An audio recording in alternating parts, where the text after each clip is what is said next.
ئەگەرچی حکوومەتی هەرێمی کوردستان لە هەوڵدایە بۆ ئەوەی لە ڕێگەی ئەو داهاتەی کە لە فرۆشینەوە دەستی دەکەوێت چارەسەری قەیرانی دارایی هەرێم بکات، بەڵام تا دێت بارودۆخی هەرێمی کوردستان بەهۆی ئەو قەیرانەوە ڕوو لە خراپتر دەکات.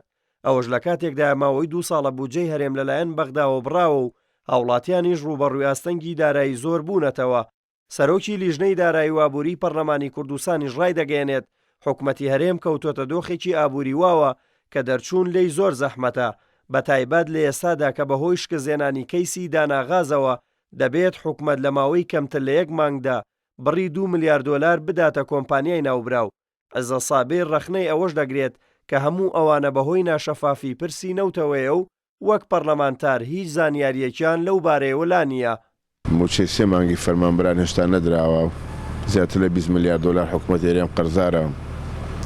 ئەوەی ئێستاش کەیسی داناگاز زیاترتە سەر هەرگیز لەم دۆخەی ئێستادا حکوومەتی هەرێم پێی نادرێ ناتوانێت 2 ملیار دۆلار لە ماوەی 28 ڕۆژە بدات بە کۆمپانیای داناگاز. بۆیە بێ حکوومەتی هەرێم جەریئانە بڕیاری خۆی بدە چاکسازی ڕاستەقینە بکات لە هەموو بوارەکانیدا، خەرجی ناپێویست و گەندەڵی نەهێڵێ، داهاتی زۆر بکە بۆ ئەم قەیرانە سوک بکاتەوە. نەوتی خۆی فرۆشێ پشتگیریمان کردووە، پشتیوانیمان کردووە، بەڵام پرۆسی نەوتەکە شەفاف نییە. ئەمە پرسیاری هەموو خەڵکی کوردستانە. ئەگەر حکوومەتی هەرێم خۆی نەوتی خۆی بفرۆشێ، ئەگەر دوو ئەوەندەیە کەواتە ملیارێک و 200 ملیۆن دۆلار داهاتی دەبێت لە مانگێکە. ملیارێک و 200 ملیۆن دۆلار موچەشی پێدەی، سلفەشی پێدەی، پرۆژەشی پێ دروستەکەی، بانقیشی پێ پڕەکەیتەوە لە پارە، خەرجی حکوومەت دابینەکەی، مقاولەکان قەرزەکانیان وەرنەگرنەوە. بە نزیکەی 5 بۆ 6 مانگە چه حکوومەتی هەرێم کوردستان خۆی نەوتی خۆی دەفرۆشێ. ئەی دەبوایە لەم 5 مانگ بۆ 6 مانگەیە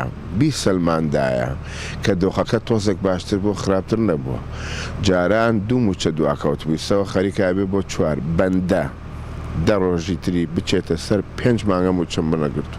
لەسەر ناشەفافی گرێبەستی داناغاز و شکستێنانی هەرێمیش لەو کەیسەدا پەرلەمانتارێکی گۆڕان کەسکاڵاشی تۆمار کردووە داوای لێپرسینەوە لە ئەنجامدەرانی گرێبەستەکە دەکات. 2 سکاڵام لە ڕێگەی داواکاری گشتیەوە تۆمار کردووەیەکیان پەیوەندی بە دۆسیەکەی داناغازە پێویستە ئەوەی کە بەرپرسە لە دۆڕانی ئەم کەیسە دیاری بکرێەوە لێپێچینەوەی یاسایی لەگەڵا بکرێ. سکاڵای کەش لەسەر دیارنەبوونی بڕێکی زۆری پارەی نەوتە بە پێ و دیکۆمنت و نەخشانەی کە بە لە بەردەمی منایە کەی موچەی خەڵکە لە چەند مانگی ڕابردووە دیار نەماوە، داومەتە داواکاری گشتی بۆ ئەوەی لێشەوە بە دوواداچوون یاسایی بۆ بکرێت. هەرچی هاوڵاتیانیشا بێزار بوون لەو بارودۆخەی کوردستانی پیا تێپەڕ دەبێت و داوای چارەسەرکردنی قەیرانەکان دەکەن.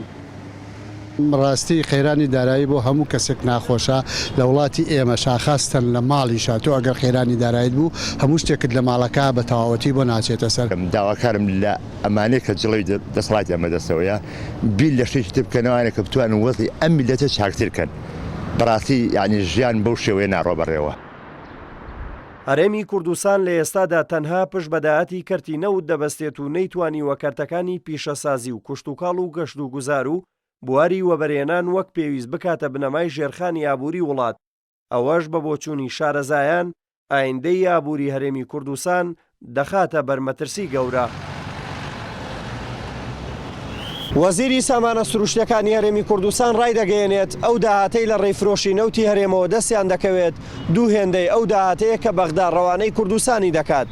سەرۆکی لیژنەی دارایی و ئابووری پەرلەمانی کوردستانیش دەپرسێت ئەی ئەگەر دوو هێندەیە بۆچی چارەسەری قەیرانی دارایی ناکرێت و موچەی فەرمانبەران لە کاتی خۆیدا دابەش ناکرێت.